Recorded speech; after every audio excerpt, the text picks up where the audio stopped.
Former Justice Diane Hathaway fell from the highest court of the state to one of the lowest points in her life, but thanks to you, the taxpayer, she is due for a very soft landing. 7 Action News investigator Ross Jones broke the story that led to Hathaway pleading to bank fraud. And as a result of what he uncovered, there is a push in Lansing now to stop Hathaway and other felons from cashing in on taxpayers.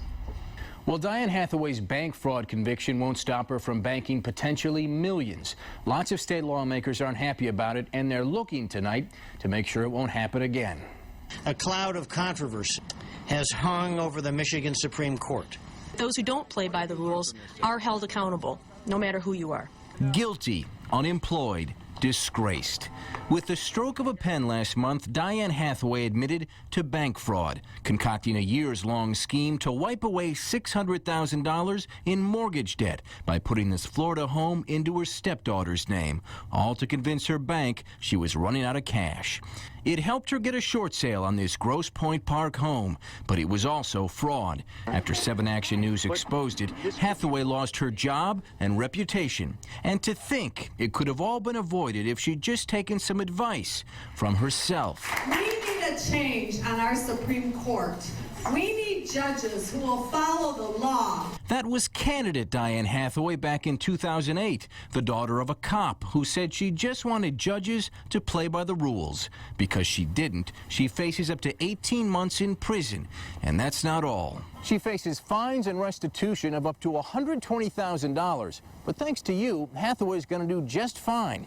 Her state pension was just calculated, and it's a big one. Almost $99,000 each year, or to put it another way, nearly $2 million if the 58-year-old lives another 20 years. We're going to be paying Diane Hathaway a pension. Should we be?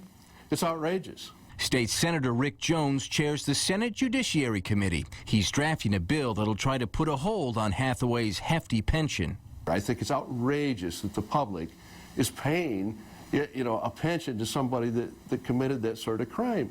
And a Supreme Court justice. And the Republican has support of Democrats, too, like Westland's Glenn Anderson. If we can't do it retroactively, let's do it prospectively for the future to make it clear that taxpayers are not going to pay a pension for someone creating fraud, especially if it's a felony. Lawmakers expect to introduce the bill in the coming months, but even they admit the new law probably won't stop Hathaway from collecting your tax dollars. Still, as she awaits her sentencing, she's facing plenty of other troubles.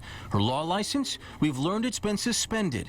The Attorney Grievance Commission confirms that until they hold a hearing, the former justice can't practice law. Only they will determine how long Hathaway's suspension lasts. She's the one who made the phone calls, directing and sharing information. She's the one who's got a real estate broker's license. Well, maybe not for long. Once Hathaway is sentenced in May, we've learned the state will trigger a probe into a real estate broker's license. If they decide that she lacks good moral character, the state could take that away too. In this case, we believe that it was only Diane Hathaway that had a prosecutable case based on criminal intent. But if there's any good news for Hathaway, it's this. Her legal problems appear to be over. Neither she nor any of her family members are in danger of facing more charges. If there was a case to bring against Hathaway's family members, prosecutors confirm it wasn't strong enough. In this case, we believe the only one that had the requisite criminal intent was Diane Hathaway. It was she who orchestrated the scheme.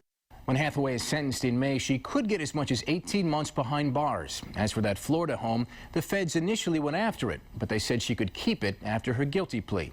So the former justice will have a healthy pension and a nice place to retire. I'm Ross Jones, 7 Action News.